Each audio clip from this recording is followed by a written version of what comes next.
Hello, this is Nicola Liquid Soul, and you're here with us in the BPM College in Tel Aviv.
Somebody don't know, this is Liquid Soul. This guy is one of the source of the progressive trance in the world. Who make history in the world. Sure, for sure. From the 90s, this guy produced music and doing a very good job all over the world. And now he was here in a great party. It was Independence Day. That's fine. Yeah, a really good party, and he played there also. With Yoni, actually. Yeah, with Yoni Ace Ventura, sorry. Yeah. So we will start from the beginning, when you was small, Nicola. Yeah, I was Really small one, you know. Very small, yeah. And I wanted to ask you, what is when you grow up, from what kind of influence you get your. Well, yeah. So basically, I was more into like at that time it was like in the 90s, you know, and there was more like I was into like Metallica and Guns N' Roses, some kind of heavy metal rock stuff, a little bit of dance music like Mr. Wayne and stuff, Snap, I don't know, but basically I was into more heavy metal and punk rock stuff. Until a friend of mine who was a few years older than me, I was in his home and he actually bought some vinyls and he said to me like, man, listen to this is techno, you know, trance. I don't know, actually it was techno at the time they called it.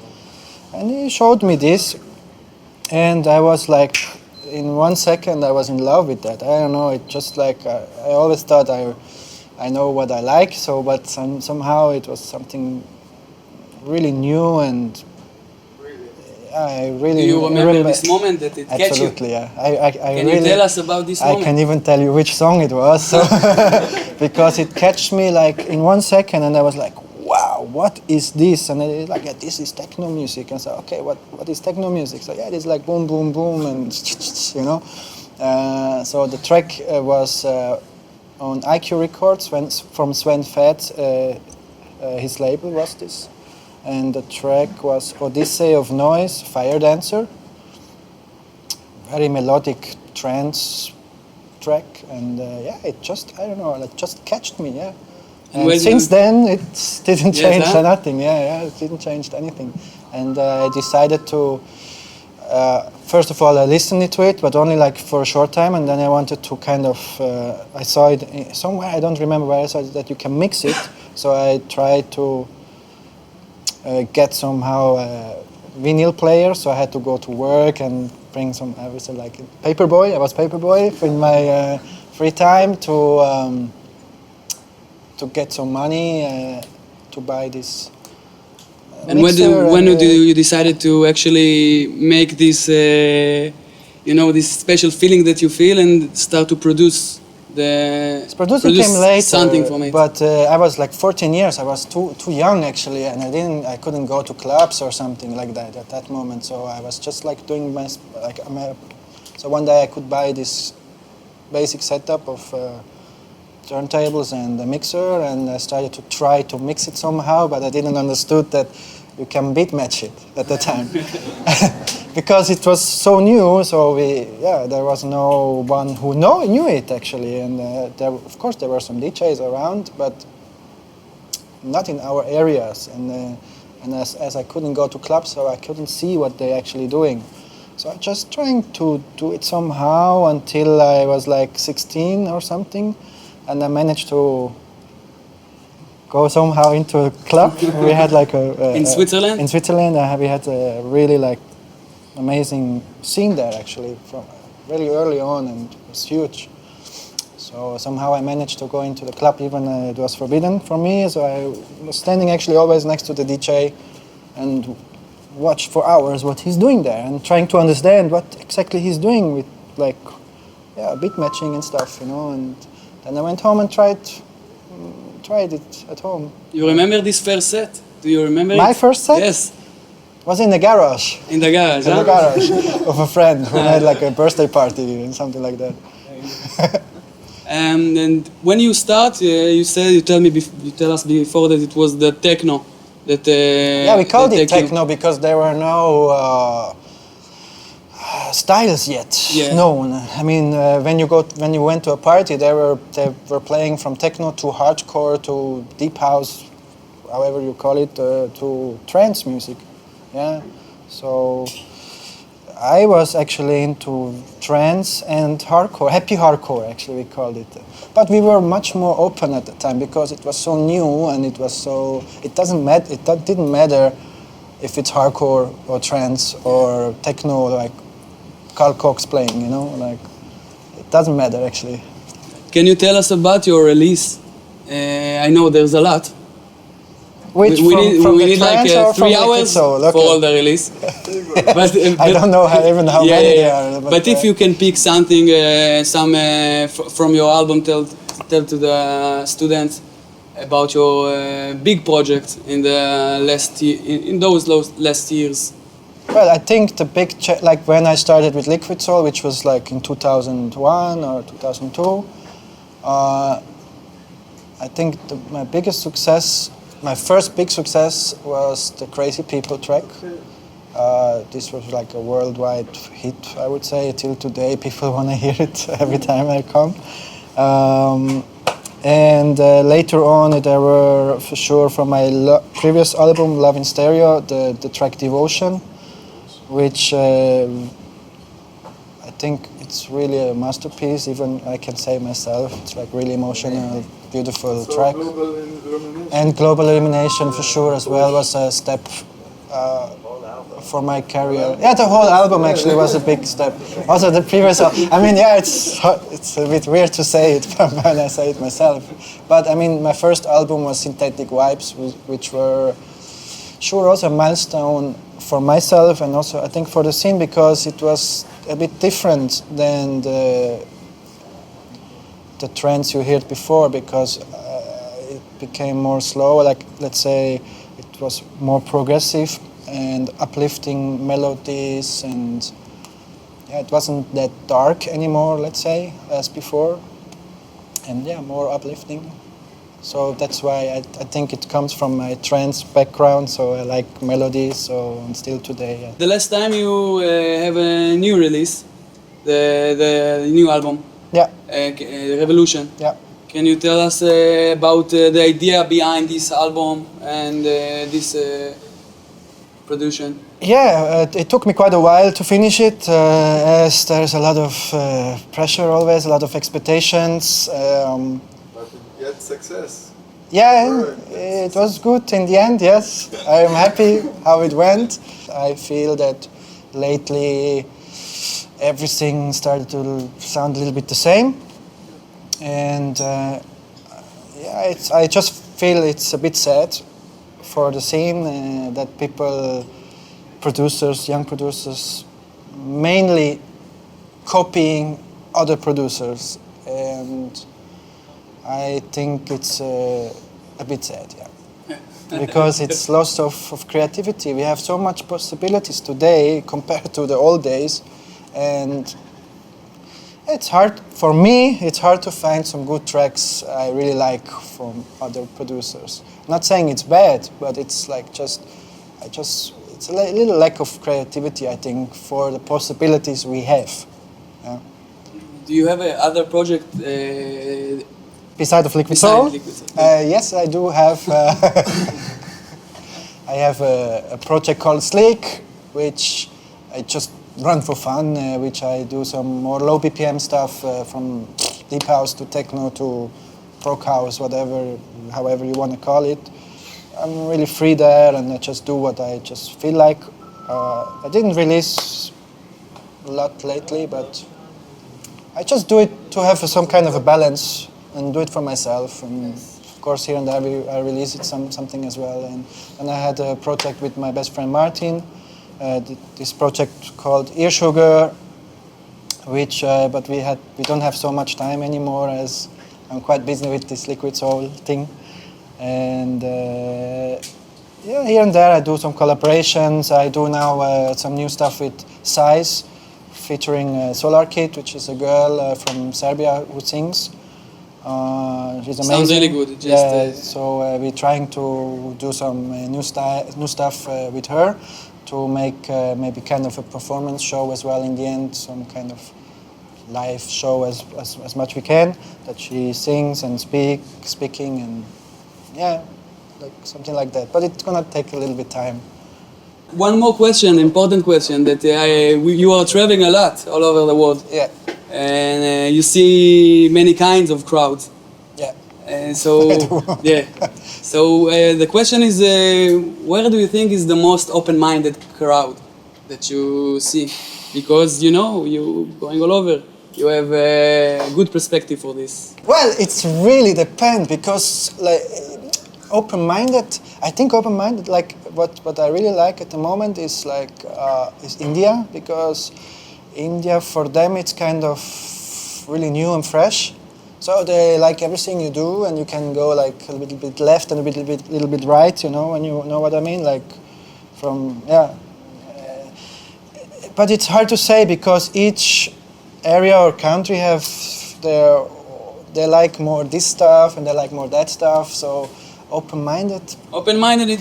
What I mean to ask you is, sometimes you go to play somewhere and you know that you need all the time to play what the crowd wants. Yeah. And a lot of time DJs or producers want to play whatever they want.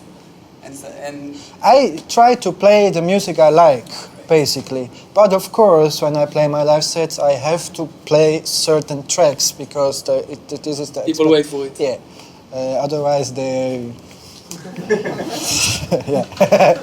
But yeah, really trying to keep myself real as well. Like to keep the vibe real. What you are. I'm trying. It's sometimes a bit hard as well, because in some countries they don't understand, let's say, some more melodic stuff. They like more like big build-ups and kick and bass, which for me it's cool, but it doesn't have so much substance in the songs, let's say. This is also my concept. I'm trying to do songs, not tracks. If you maybe understand what I mean, it's like Important. a philosophy about that, and that's why I said before it's a bit sad that everything sounds a little bit the same, because it's just like random parts after each other, which works, and I love it as well to play, but I just think where is the magic? Yeah, I'm not saying I'm doing the magic or nobody else doing, but I'm trying at least to tell a story and to have a concept, to have a concept on each track. Yeah. Basically, today I use mostly VSD, like plugins. Everything inside the computer? Mostly, yeah. And for hardware? I have some gears, but I don't really use it anymore so much. You told me before about the 808 and 909. Yeah, but that's another story. I don't use it for the progressive, for the Liquid Soul project. I love to jam. That means I have some gears, like old school gears from the early days, or I just bought a new TR9 and TR303. I don't know how it's called. 303? Yeah, but from the Roland, they just released this new series. Touch. Yeah, I just forgot how. TB3. TB3, yeah. and the TR9, which is amazing. It sounds actually as the original drum machine of 909 and 808, and the GL3, of course. I have some other little small bass machines and drum machines and stuff. So I like to just jam, but it's more low BPM, minimal acid house. I don't know, like from the When early you days. talk about the VSTs, Yeah. a lot of students here that this is what they do every day, and maybe you can share with us some VSTs that you like. Yeah, sure. Tell us. I think a good synthesizer, all-around synthesizer, is the Silent, which probably everybody of you know. It's a very basic synth, very easy to use, very overviewing, like how you say, like overviewing, like you see everything, yeah. Yes. So it's easy to handle it. It's easy to create or edit whatever which direction you want to go. So I think this is a very basic, good synthesizer. Beside of that, I use a lot of Massive nowadays, which I didn't before because it's a bit more complicated. It takes a while until you understand how it's built, let's say, and how you get to the result you want. But it sounds amazing.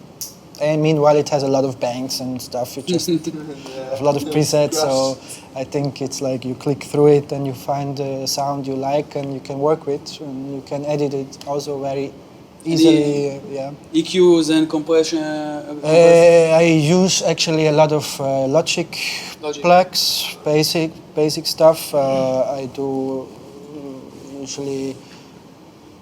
Let's say when we keep first with the EQs, I use Logic EQ. I also use Pro Q a lot now lately because it's very smooth equalizer. It's like I don't know. It sounds a bit. It's not so harsh. Let's say when you push something or remove something, it doesn't lose the sound. So it's very gentle EQ. Let's say. With compression, I do not do so much compression on the certain sounds. Actually, if I do it very, very gentle because I think we come again to the point that it becomes too digital or too compressed, too loud. Let's say, which I don't like. But it's my personal taste. I just feel like you lose some kind of vibe when you compress too much and it sounds a little bit too much full on, let's say, or like dubstep, which is like super like loud. And I don't like loud things because you lose the warmth of the sound. I think it's my view. I don't know. There are certain like compressors are good, but there is no specific one. Actually, yeah. Can you tell us about the process that you go when you decided to make a new project, a new track? Yeah. And what is the stages that you go through? From the start of your track, how you start a track, from what tools you start the track, from the drums, from the scenes, from... So first of all, I produce in Logic 9 still, actually. And I have either an idea of which I want to put somehow into the system, but basically I start with a loop. Yeah, I put some kick, some bass, some melody, some heads, some very basic. I maybe can show you something later how I started, just to have again to create a song, yeah, to have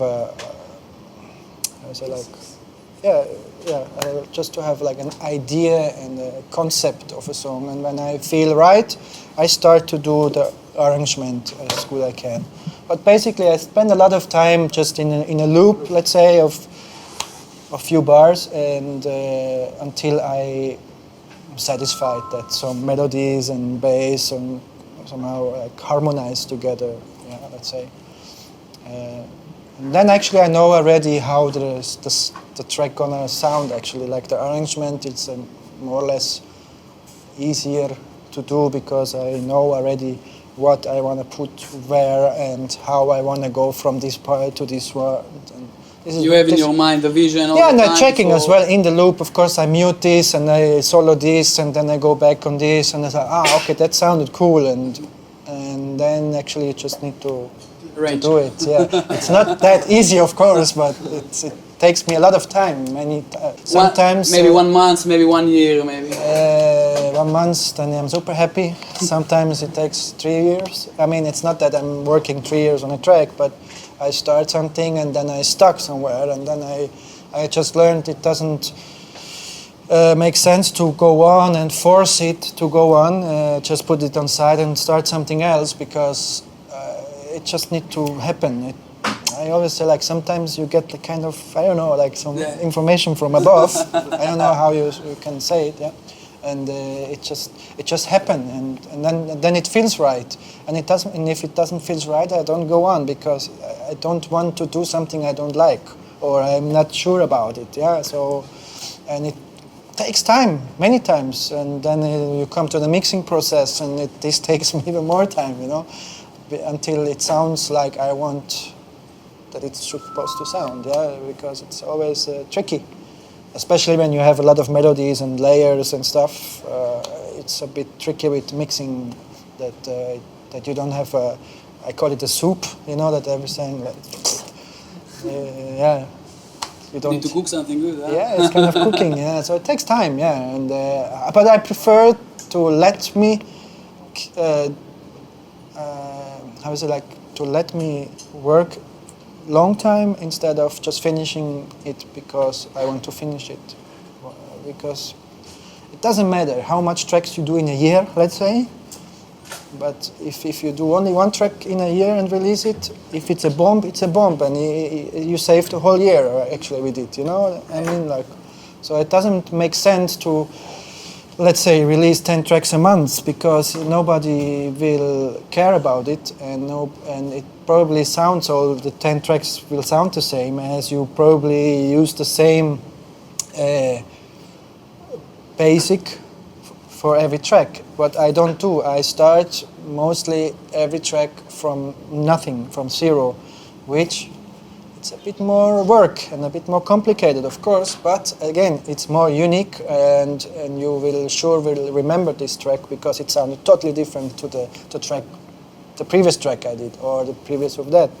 And also sometimes I'm trying to do some new stuff. Let's say I do like some more banging stuff, and then the next one can be very emotional, sweet one again. And of course sometimes people hate me for that and say like, now you got too commercial, or you got too much psychedelic or whatever. But in the end I say I want to make music and I want to try also new things, and I'm very open-minded with music basically, so I listen all kind of music. So I just think if it's more trancy, it's okay, and if it's more psychedelic, it's also okay, and if it's more sound a bit more, I don't know, like Swedish House Mafia, it's so okay, it sounds like Swedish House Mafia. But I just think we have the possibilities today to go also to some, let's say, to crossing borders, yeah,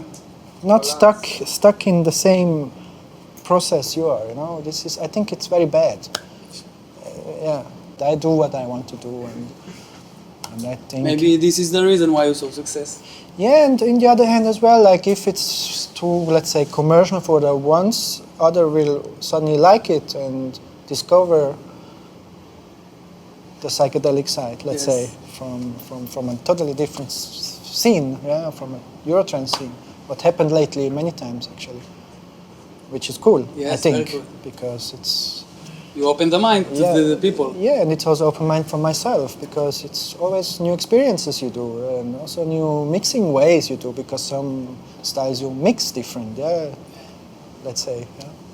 And in your mastering? Do you do your mastering or you send your mastering? Some I do myself. I used to do it only myself. I did also a lot of for other labels, my own like Iboga, for example. I did a lot of mastering for them in the past years, but I stopped to do that because I was just too busy. And today I do master myself, but I started to give the tracks to Ido Ophir, you might know, domestic. Domestic Ido Ophir. He's a genius, I think. Full genius. He knows what Number he's one in doing. Israel. Yeah, he knows what he's doing. He has a really good ears, let's say.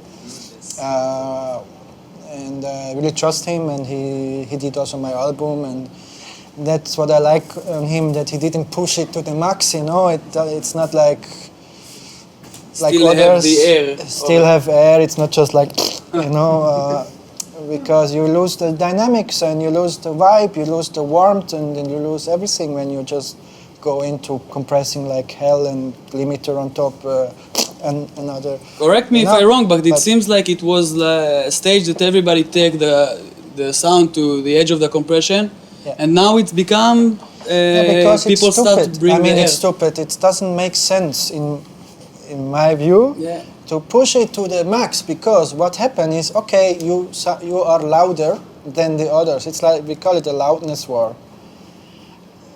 The problem is that when you click in the top 10 of the Beatport, some tracks are louder than the others. Okay, you get more attention and you might buy it. But when you be on stage and you play it, you have to put the gain back on your mixer when you play this song. So in the end, the average volume gonna be lower than the one who has air, because it's logic, because it's just like, it's just too loud. So you have to reduce the volume in the end from the loud track, which has no dynamic, no bass, because no bass. You lose a lot of sub frequencies, which makes it more, maybe I say analog. Yeah? Of course it's not analog, but it's kind of the warmth of the. Yes. Yeah, I don't know. Yeah. So I think it's stupid to push it to the max, because it makes no sense at all. Yeah. Small topic about the social media platform. Mm-hmm. This is very big thing today. And a lot of people here want to be artists, I'm sure, all over the world, like you, one day. And what social media you use? Do you think it's important for artists today? Yeah, I think today it is important. I am a lucky guy, and there was no internet and no Facebook at the time yet. But today I think it's important to have a Facebook page which looks more or less okay. I use it a lot now for promotion. I make a lot of posts, or trying at least, because it's just a network of the world, and I think it also made our scene bigger, because you can reach much more people today as 10 years ago or 20 years ago. So I think social media is very important, but I think also it's the whole combination, because it's not only about music anymore today, also in a sad way to say it, but it's about how the whole product looks. Yeah. I don't like this development, let's say, where it goes, but it's how it is. Yeah, it is very important. But in the end, I say good music is good music, and sooner or later it will reach the people. But of course, it makes sense if you have a Facebook page of your art, like your artist Facebook page, yeah? Because you have to show the people somehow, or SoundCloud and whatever, all these portals. Yeah. Do you think it's still important to know how to be a DJ? I do, yes. Disc jockey, you know. Well,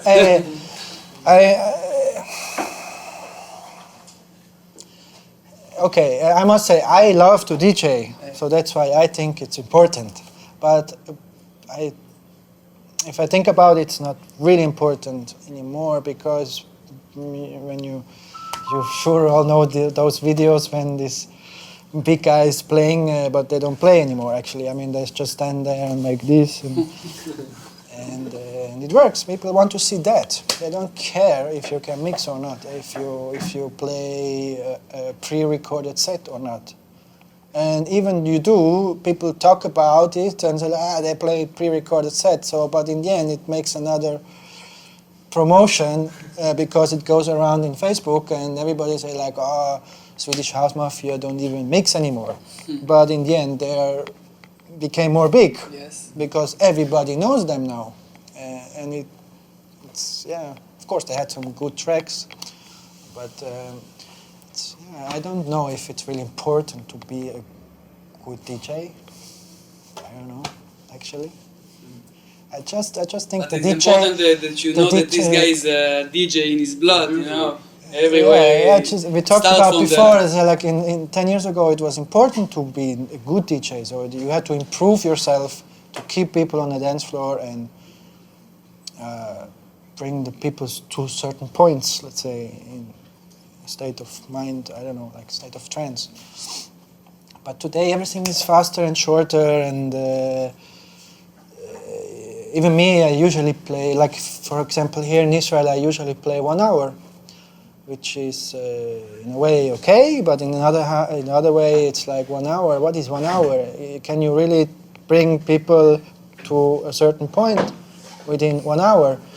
Yes, okay, it's energetic, and you try to push everything to the max, you know, and push a lot of things together to have a lot of climax, let's say, within 1 hour. But I think it's a bit sad because we used to play at least 3 hours to improve yourself, to bring the people to a point where they are like crazy. Wow, you know, in state of trance, let's say, yeah.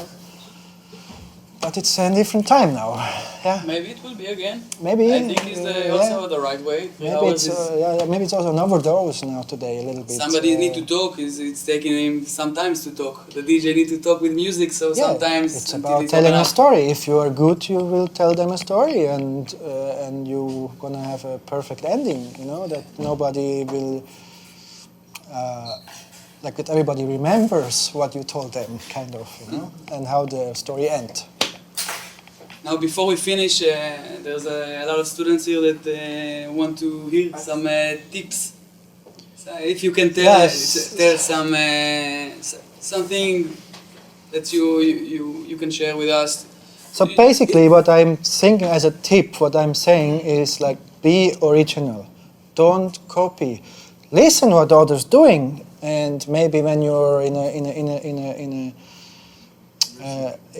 a process where you just started to produce, try to copy. It's okay because it's kind of learning to listen what they do and how you do it. But in the end, if you want to succeed, I think it's very important to be original.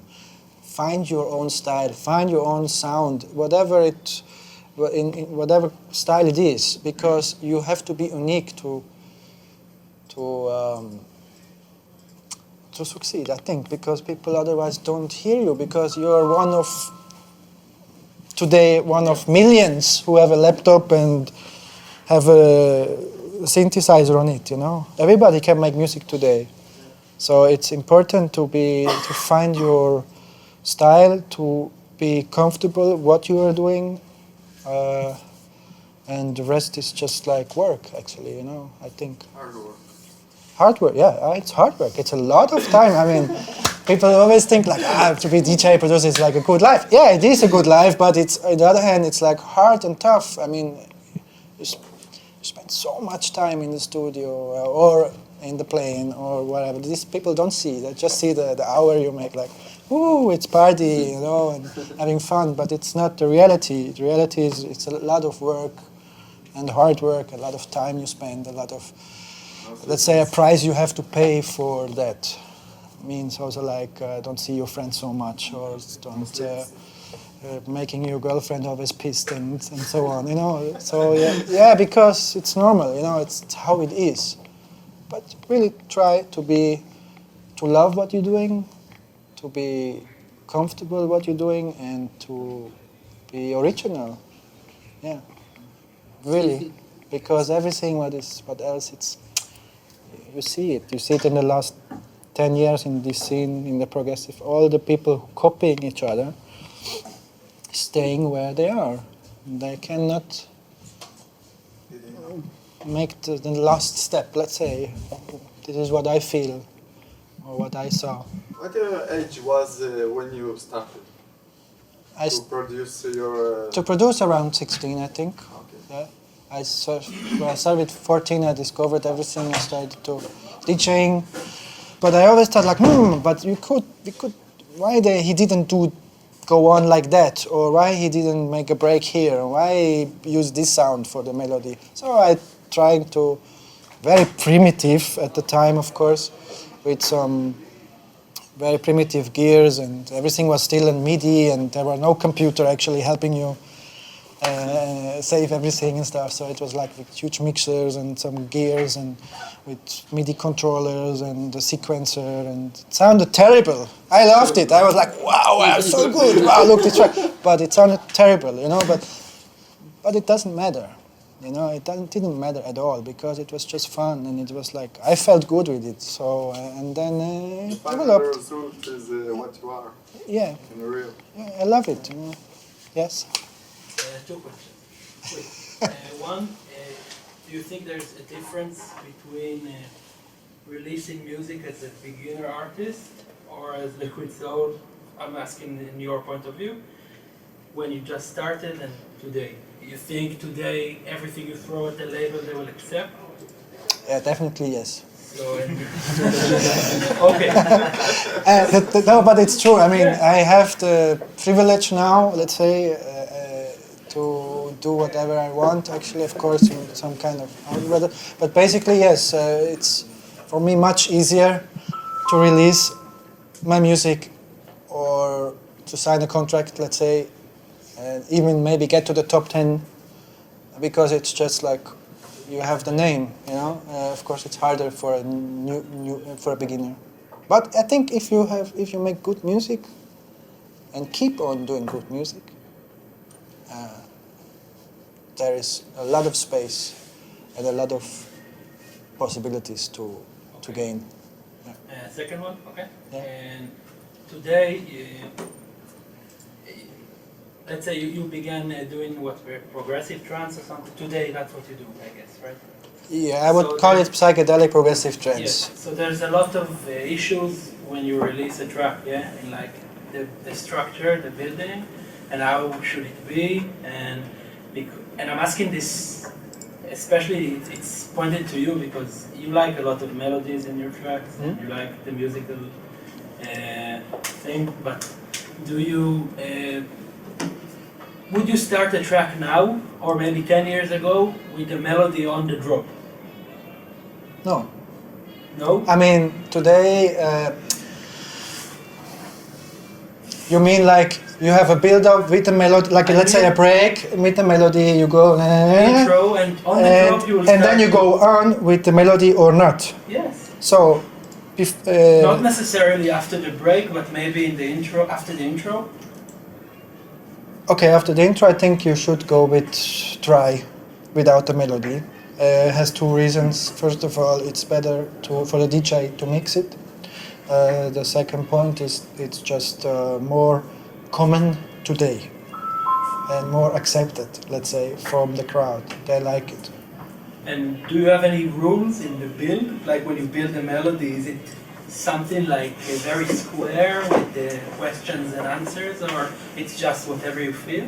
It's like can be very long, maybe. I would say in my older tracks, there's a lot of question-answer things happening. Like some sounds say hello, and the answer say yeah, I'm here.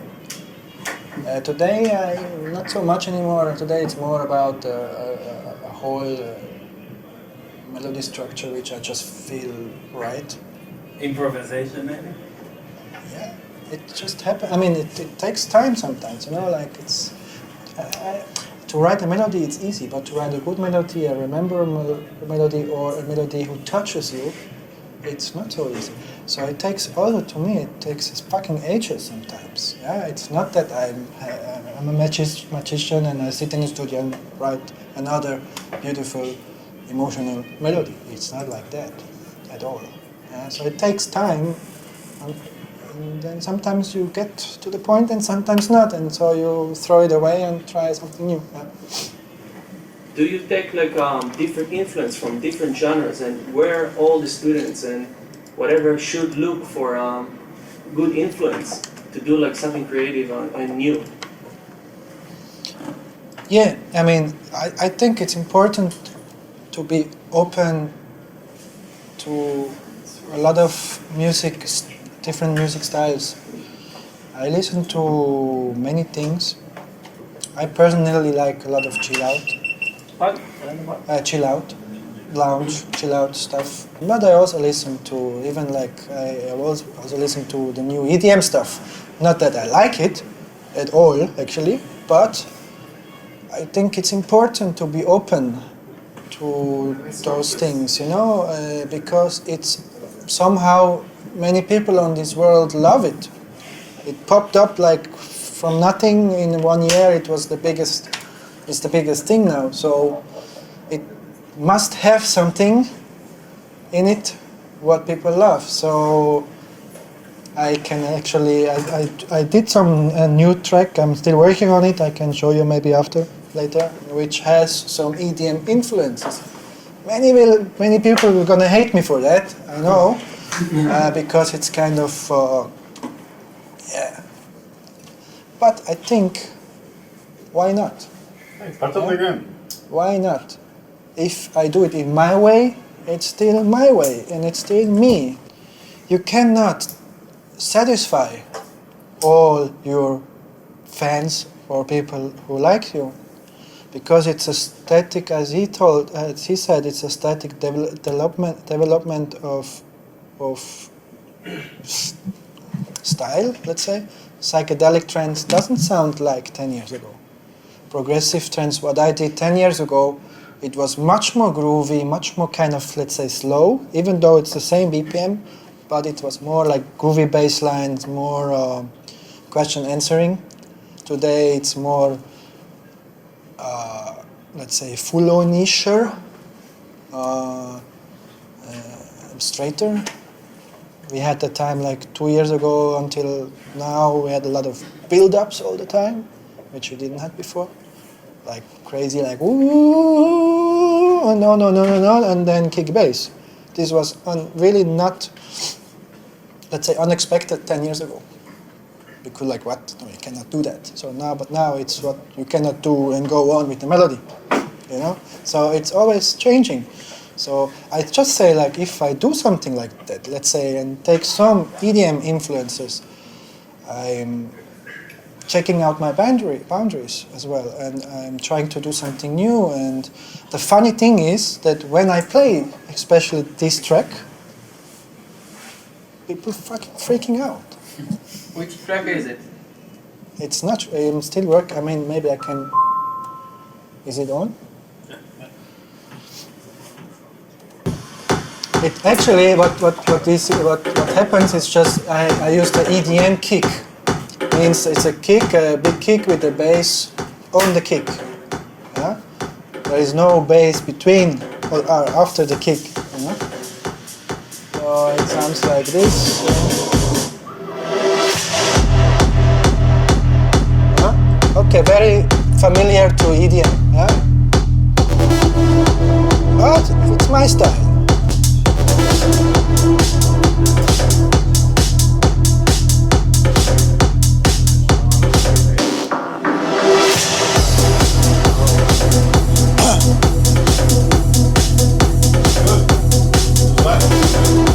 Now comes the melody, and I think you will notice my way, you know. Because to stick in the same genre, same style, it's bad for you, I think. And it doesn't mean that I'm gonna keep on doing that. But here and there, I will try new things, and I think it's important. And as I see people reacting good on it, Yeah, it's good. so maybe it's also because it's Liquid Soul playing. I don't know if it's really good. For some, it's too.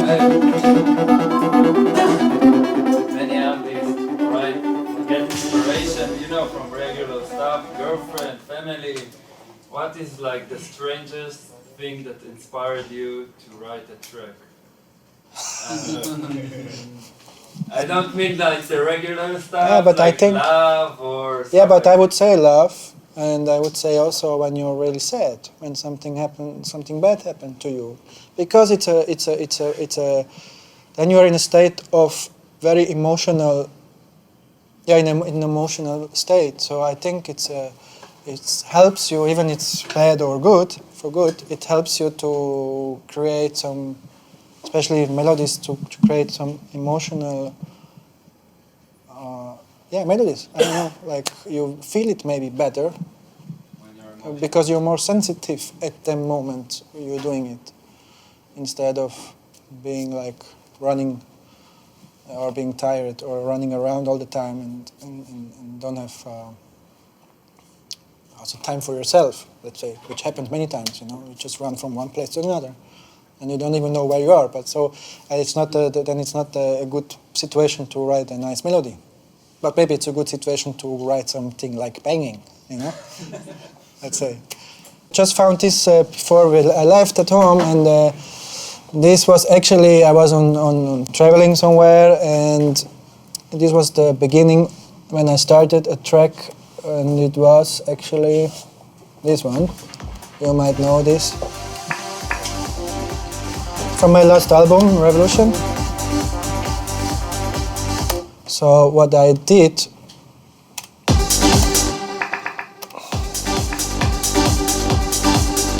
this was the start.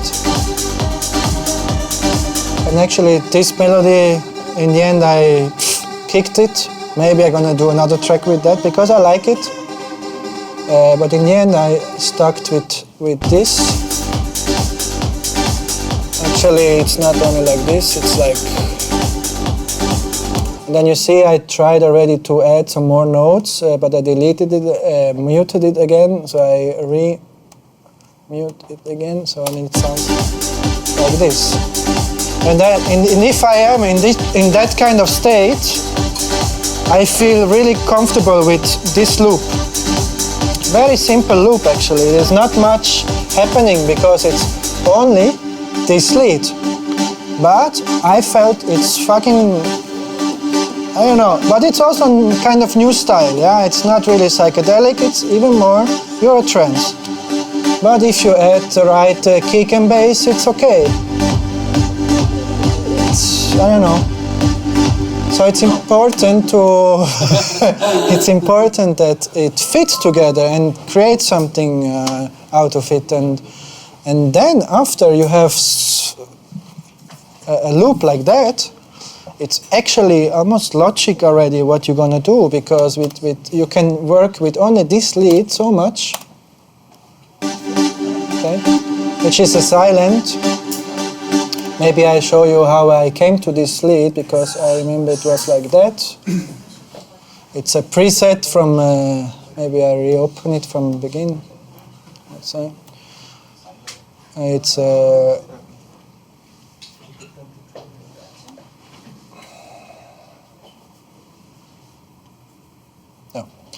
it's really one of the first leads here. It's called Follow. It sounds like this already. Let's say 1 second, sorry. But it sounded a bit too trancey for me, and what I can maybe recommend you when you have some kind of leads like that, to get more punch, because some people actually ask me, how you make this like this? It's like so sharp. You compress a lot. I said, no, I don't compress at all, actually. I mean, a little bit, yes, but the point is all about this envelope mode. You see, can you see it? Yeah, okay. So you do actually put the cutoff filter through this envelope. So that means you add the open and close. Yeah, the gain of it, kind of, and you open this one. And what happens is like, you see it start to click. Before, without, it's kind of flat. And like this, it sounds like it's super overcompressed. But you get a lot of punch, attack, yeah. Use it with the automation. No, actually, yeah, of course I do a lot of automation, but then I have to control only the cutoff. Yeah? And I control the cutoff, and then I'm in the break in the end, and I control this. And then I control an LFO on it, and blah, blah, blah, blah. And in the end, you go back, and, you know, because it's much more punchy instead of like that. It's a small difference, but it's a huge one, you know. Yeah. So if you add it, it gives like this tick, tick, tick, tick, yeah. And then the bend, you know, it's like getting really short. More like this, like that. Side chain it a little bit to keep the space for the kick. And it's actually already done. Yeah. Lately, people put some, me too, like some pit crusher sometimes on top of the bass. It gives you like some kind of crunchy feeling.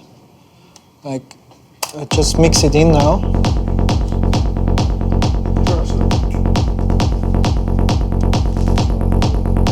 You hear? Yeah. Crispy. Without. But you need, yeah. Need to be careful with it, but it makes it more, I don't know, crispy. Yeah, as you say. But it's depend what you're doing, you know. It's always, I don't want a crispy when I'm being in an emotional track. But if I'm in a banging track, I put some, even on the kick, Reshef, Captain Hook actually started with that, and it sounds really good when he's doing it. So, yeah. So we want to thank Nicola. Yeah, I hope...